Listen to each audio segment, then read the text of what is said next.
हर हर महादेव। पितृपक्ष का आरंभ 8 सितंबर से पितृपक्ष श्राद्ध आरंभ हो रहा है और इस साल यह पहला दिन सोमवार पर पड़ा है। यही बात इसे और भी बड़ा बना देती है।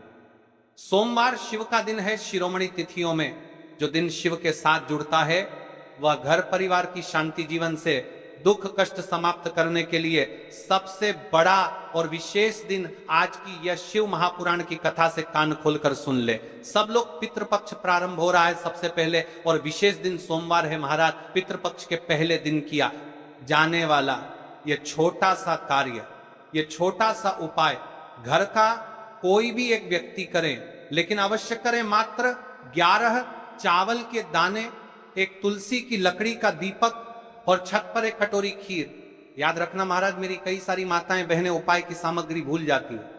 फिर से सुनिए, मात्र 11 चावल, एक तुलसी की लकड़ी का दीपक, अपने पितरों के लिए कटोरी खीर। छत पर सबसे पहले दिन 8 सितंबर सोमवार के दिन सबसे पहले हम पितृपक्ष के बारे में जानते हैं। सुनो महाराज, हमारे पूर्वजों का आशीर्वाद हमारे जीवन की बुनियाद है। जब धरती पर हम पैदा होते हैं, हमारे आगे जो राहें खुलती हैं उनके पीछे हमारे पूर्वजों की छाया रहती है। यदि आपसे आपके पितृ नाराज है और आपको पता भी नहीं है कि आपने ऐसा कौन सा कार्य करिए, यदि आपके जीवन में दुख है, कष्ट है, बड़े बड़े पूजा पाठ अनुष्ठान करवाते रहते हो फिर भी सफलता प्राप्त नहीं होती है, जीवन में पूरी तरीके से क्लेश है तुम्हारा, आज ये सिर्फ पितृदोष, काल सर्प दोष, इनकी वजह से बार बार असफलताएं, धन का टलना, घर में कलह, उनके कारण अनेक होते हैं।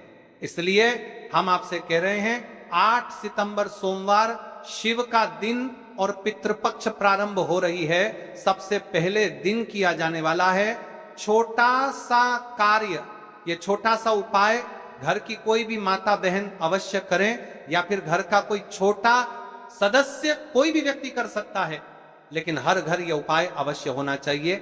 आज की ये शिव महापुराण की कथा से हम आपको बता रहे हैं। पितृपक्ष का आरंभ कई परंपराओं के अनुसार उन धन राशियों, निर्णयों और कर्मों को संतुलित करने का समय है जिससे पूर्वजों की संतुष्टि बनी रहे। जब पितरों को श्रद्धा से स्मरण किया जाता है, उन्हें भोजन दान दिया जाता है और उनके लिए उचित कर्म समर्पण होता है, तो वे अपने आशीर्वाद से परिवार पर कृपा करते हैं। यही कारण है कि कल सबसे पहला दिन है। आपसे कोई भी गलती ना हो, कल के दिन किया जाने वाला यह उपाय, सबसे पहले हम उपाय की सामग्री के बारे में जान लेते हैं। महाराज 11 अक्षत चावल के दाने, एक तुलसी की लकड़ी का दीपक और एक कटोरी खीर, मात्र 11 चावल के दाने। इस उपाय को आपको शुभ मंदिर में करना है। ध्यान रहे, इसका विशेष समय है, यानी कि समय करना है, यह हम आपको आगे बताएंगे। सबसे पहले जान लेते हैं एक तुलसी की लकड़ी का दीपक। तुलसी को पवित्र माना जाता है। तुलसी की लकड़ी से बना दीपक शुद्धि, रक्षा और देवी ऊर्जा का संकेत है। यदि आप पितृपक्ष के पहले दिन सोमवार के दिन इस तुलसी की लकड़ी के दीपक को प्रज्वलित करते हैं तो महाराज इससे पितरों को संतुष्टि मिलती है। और हम पहले ही दिन वह उपाय कर रहे हैं जो बड़े बड़े पूजा पाठ का वक्सूपर करके दिन पर नप्रति कर जानने का। महाराज पूजा पाठ करें, कामना करना महाराज अनुष्ठान में किए जाते हैं। यानी तुलसी की लकड़ी का दीपक, हम कोई साधारण दीपक की बात नहीं कर रहे हैं, इसलिए आपको उपाय को अच्छे तरीके से करना है। एक कटोरी खीर, ये अपने पितरों के लिए। लेकिन इस उपाय को आपको किस समय करना है, इसका भी एक निश्चित समय है महाराज, तो वीडियो के अंतिम तक बने रहिएगा।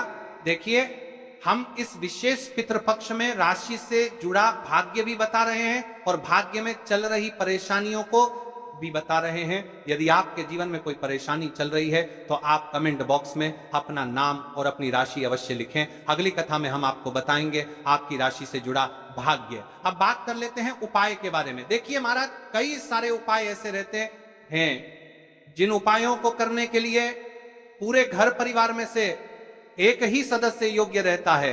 तो अब बात कर लेते हैं कि इस उपाय को कौन कौन व्यक्ति कर सकता है।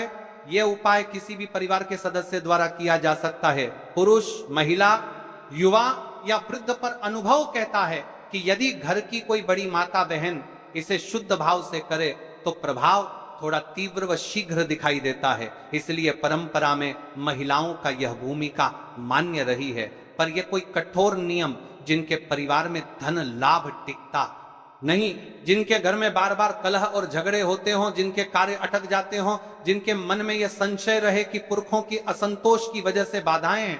पर ध्यान रहे, ये उपाय किसी के खिलाफ करने के लिए नहीं है, ये अपने ही घर के कल्याण के लिए है महाराज। उपाय की ओर आगे बढ़ने से पहले जान लीजिए, आज की कथा में आया एक पत्र, जिस महिला ने पिछले वर्ष पितृपक्ष प्रारंभ होने से पहले इस उपाय को किया था, उसके साथ क्या चमत्कार हुआ।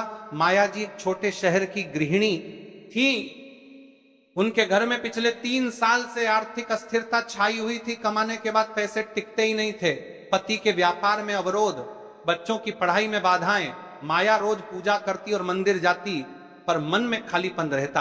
8 सितंबर को उन्होंने पति की सलाह से, जो व्यस्त थे, घर की छत पर सादगी से 11 अक्षत, एक तुलसी की लकड़ी का दीपक और एक कटोरी खीर रखी और सबसे पहले मन से अपने पूर्वजों का स्मरण करके कहा, हे मेरे पूर्वजों, यदि किसी प्रकार की असंतोष हुई हो तो क्षमा करो, यह मेरा सादर समर्पण है। कुछ ही हफ्तों के भीतर उनके पति को पुराने कर्ज का एक हिस्सा माफ हुआ। एक पुराना क्लाइंट वापस आया, घर में पहले जैसी हंसी लौटी। माया का कहना था, मुझे बड़ा चमत्कार नहीं चाहिए था, मुझे बस अपने पूर्वजों का आशीर्वाद चाहिए था और उन्होंने वह दे दिया। यदि उनके साथ चमत्कार हो सकता है महाराज, तो आपके साथ क्यों नहीं, क्या भरोसा। अगला पत्र इस व्यासपीठ पर आपका हो। अब जान लेते हैं राशि से जुड़ा भाग्य, जिन्होंने कल की पिछली कथा में कमेंट किया था।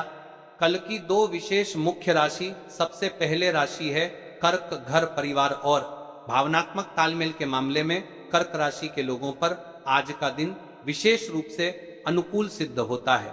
यदि आप कर्क राशि के हैं और परिवार में कलह, अस्थिरता है, आज का संकल्प आपकी स्थिति को शांत करने में सहायक होगा। दूसरी राशि है मकर, स्थायित्व और आर्थिक उन्नति के मामले में मकर राशि के लोग अक्सर मेहनती होते हैं, पर रुकावटें उनके प्रयासों में आ सकती हैं। आज का श्राद्ध संकल्प उनकी आर्थिक बाधाओं को कम करने में लाभदायी साबित हो सकता है, परंतु यह उपाय हर राशि के लिए फलदायी है, क्योंकि इसका आधार पितृ आशीर्वाद है, जो सभी पर असर करता है। अब महाराज चलते हैं हम उसे विशेष उपाय की तरफ, जो आपको 8 सितंबर सोमवार के दिन इस पितृपक्ष में करना है। देखिए, हम आपको सारी विशेष बातें बताने वाले हैं, तो वीडियो को स्किप ना करें। तो चलिए महाराज जी, आप चलते हैं उस विशेष उपाय की तरफ, जो आपको कल इस विशेष तिथि पर करना है। और इस विशेष पावन पर्व पर हम जिस उपाय की चर्चा करने जा रहे हैं, वह अत्यंत ही दुर्लभ और शक्तिशाली है। यह उपाय न केवल भक्त की मनोकामनाओं को पूर्ण करता है, बल्कि उसके जीवन के समस्त कष्टों का निवारण भी करता है। उपाय की सामग्री देखिए, महाराज मात्र तुलसी की लकड़ी से बना दीपक, 11 चावल के दाने और 1 चुटकी हल्दी। ये तीनों वस्तुएं देखने में सामान्य प्रतीत होती हैं, परंतु इनका महत्व और शक्ति अद्भुत है। जब इन्हें सही विधि से, सच्चे मन और श्रद्धा के साथ शिव मंदिर में प्रयोग किया जाता है, तब यह उपाय अलौकिक परिणाम प्रदान करता है। किसी भी धार्मिक कार्य का प्रारंभ बिना गणपति पूजन के अधूरा है। इसीलिए हम सबसे पहले विघ्नहर्ता, मंगलकर्ता, प्रथम पूज्य श्री गणेश जी को प्रणाम करते हैं। हे गणेश जी, हमारे जीवन से विघ्नों का नाश करो, सुख, शांति और समृद्धि प्रदान करो। और आज जो उपाय हम करने जा रहे हैं, उसमें कोई भी बाधा न आने दो। वक्रतुंड महाकाय सूर्यकोटि समप्रभ निर्विघ्नं कुरु मे देव सर्वकार्येषु सर्वदा। देखिए महाराज जी, अब हम बात कर लेते हैं सबसे पहले उपाय के बारे में। तो देखिए, तुलसी की लकड़ी का दीपक, 11 चावल के दाने और 1 चुटकी हल्दी। तो सबसे पहले आपको हम दीपक के बारे में बताते हैं। तुलसी की लकड़ी का दीपक, तुलसी माता का वर्णन शास्त्रों में अत्यंत पवित्र माना गया है। तुलसी के बिना कोई भी पूजन अधूरा है। यद्यपि शिवजी को तुलसी अर्पित नहीं की जाती, परंतु तुलसी की लकड़ी का उपयोग जब दीपक के रूप में किया जाता है, तो यह विशेष ऊर्जा उत्पन्न करती है। यह दीपक भक्त की मनोकामना पूरी करने में सहायक होता है। अब देखिए महाराज जी, 11 चावल के दाने का महत्व जानिए। चावल शुद्धता और समर्पण का प्रतीक है। हर दाना अखंडता और पूर्णता का द्योतक है। 11 अंक स्वयं में शक्तिशाली है। यह एकता और आध्यात्मिक जागृति का प्रतिनिधित्व करता है। जब 11 चावल शिवलिंग पर अर्पित किए जाते हैं तो यह 11 इंद्रियों का नियंत्रण और शुद्धिकरण करता है। मात्र एक चुटकी हल्दी हल्दी मां भगवती का प्रिय है और यह सौभाग्य, आयुर्वेद और पवित्रता का प्रतीक है। शास्त्रों में कहा गया है कि जहां हल्दी का प्रयोग होता है वहां मां लक्ष्मी का वास होता है। इसलिए जब इस हल्दी प्रयोग शिव मंदिर में किया जाता है तो यह शिव शक्ति और लक्ष्मी दोनों की कृपा प्रदान करता है। पितृपक्ष है। अब कई सारे लोग प्रश्न करेंगे कि महाराज जी, ना ही शिव जी को तुलसी समर्पित कर सकते हैं और ना ही इस उपाय को किया जाता है। तो देखिए, इस उपाय को आपको शिव मंदिर की चौखट पर करना है। यह जो दीपक हम प्रज्वलित करेंगे ये शिव मंदिर की चौखट पर करेंगे। तुलसी का संबंध आध्यात्मिक शांति, मानसिक स्थिरता और रोग नाश से है। जब तुलसी की लकड़ी का दीपक जलता है तो घर या मंदिर के आसपास की नकारात्मकता तुरंत दूर हो जाती है। महाराज जी, आपको इस तुलसी की लकड़ी के दीपक के बारे में हम आपको सबसे पहले बताते हैं। हालांकि आपके तीनों उपाय को साथ में ही करना है, लेकिन सबसे पहले और प्रथम तुलसी की लकड़ी का दीपक तो देखिए।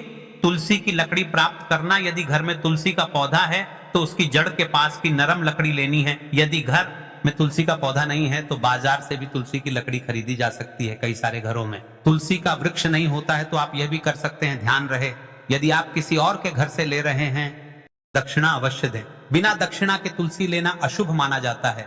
लकड़ी को तैयार करना, तुलसी की लकड़ी को छोटे टुकड़े में काटकर उसकी बत्ती बनानी है। उस बत्ती पर कपास रुई लपेटना है ताकि वह दीपक में ठीक से जल सके। अब यहाँ पर महाराज जी, कई सारे लोग प्रश्न करते हैं कि दीपक हमें आटे का लेना है या फिर हमें दीपक मिट्टी का लेना है। तो देखिए, आपको मिट्टी का दीपक का प्रयोग करना है क्योंकि हम तुलसी के लकड़ी के दीपक वाला उपाय कर रहे हैं। ठीक है, दीपक केवल मिट्टी का होना चाहिए, पीतल, कांसे या किसी धातु का दीपक इस उपाय में उपयोग नहीं करना। मिट्टी का दीपक धरती तत्व का प्रतिनिधित्व करता है और यह शिव पूजन में सबसे उत्तम माना जाता है। अब देखिए महाराज जी, हमें तेल का किस प्रकार प्रयोग करना है। तो देखिए, तेल का प्रयोग इस दीपक में तिल का तेल या घी का प्रयोग करें। तिल का तेल पापों का नाश करता है और घी समृद्धि व शांति का वास कराता है।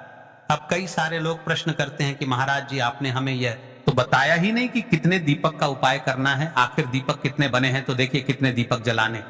यदि समस्या बहुत बड़ी है, जीवन में गहरा संकट है, तो 5 दीपक जलाने चाहिए। यदि सामान्य कामना है तो एक दीपक भी पर्याप्त है। हर दीपक जलाते समय यह भावना रखें कि हे भोलेनाथ, यह दीपक मेरी अंधकारमय जीवन राह को प्रकाशमय करे। जेके महाराज जी, तुलसी के लकड़ी के दीपक वाला उपाय है, यह कोई साधारण उपाय नहीं है। तो आपको क्या क्या सावधानी बरतनी है। दीपक को शिवलिंग पर प्रत्यक्ष रूप से न रखें, इसे मंदिर की चौखट पर या बनाए गए स्वस्तिक पर रखें। दीपक जलाते समय मन में शुद्ध भाव होना चाहिए। बुझने के बाद उसकी राख को पवित्र स्थान पर ही विसर्जित करें। महाराज जी, जैसे ही तुलसी की लकड़ी का दीपक जलता है वैसे ही साधक को एक अलग ही शांति का अनुभव होता है। मन का तनाव समाप्त होता है। आंखें बंद करके जब दीपक की लौ के सामने बैठते हैं तो लगता है कि यह लौ सीधे आत्मा से संवाद कर रही है। यह लौ मानो भगवान शिव के आशीर्वाद का प्रतीक बन जाती है। अब देखिए महाराज जी, हम बात कर लेते हैं 11 चावल के दाने वाले उपाय के बारे में। ठीक है, 11 चावल का धार्मिक महत्व। महाराज जी, चावल अन्न भोजन का साधन नहीं है, बल्कि इसे पूर्णता, शुद्धता और अखंडता का प्रतीक माना गया है। वेदों और पुराणों में अन्न को अन्न देवता कहा गया है। अन्नमा ब्रह्मेति व्यजानात्, यह उपनिषद का कथन है, अर्थात अन्न स्वयं ब्रह्म है। इसलिए जब भक्त शिव जी को चावल अर्पित करता है तो वह केवल एक दाना नहीं चढ़ाता, बल्कि अपनी आत्मा और जीवन का समर्पण करता है। अब सबसे महत्वपूर्ण प्रश्न उठता है कि 11 चावल ही क्यों? शास्त्रों में कहा गया है कि मनुष्य के शरीर में 11 इंद्रियां होती हैं। जब भक्त 11 चावल के दाने शिव जी को अर्पित करता है, अपनी 11 इंद्रियों को भगवान को समर्पित करता है। यह समर्पण साधक के भीतर शुद्धि और संयम लाता है। अब देखिए महाराज जी, चावला के दाने कहां से लेने हैं, कैसे लेने हैं, इस बात पर चर्चा कर लेते हैं, क्योंकि कई सारे लोगों को मन में यह भी प्रश्न रहता है। घर में रखे चावल का प्रयोग किया जा सकता है, चाहो तो दुकान से भी ले सकते हो। ध्यान रहे, चावल अखंड और शुद्ध होने चाहिए।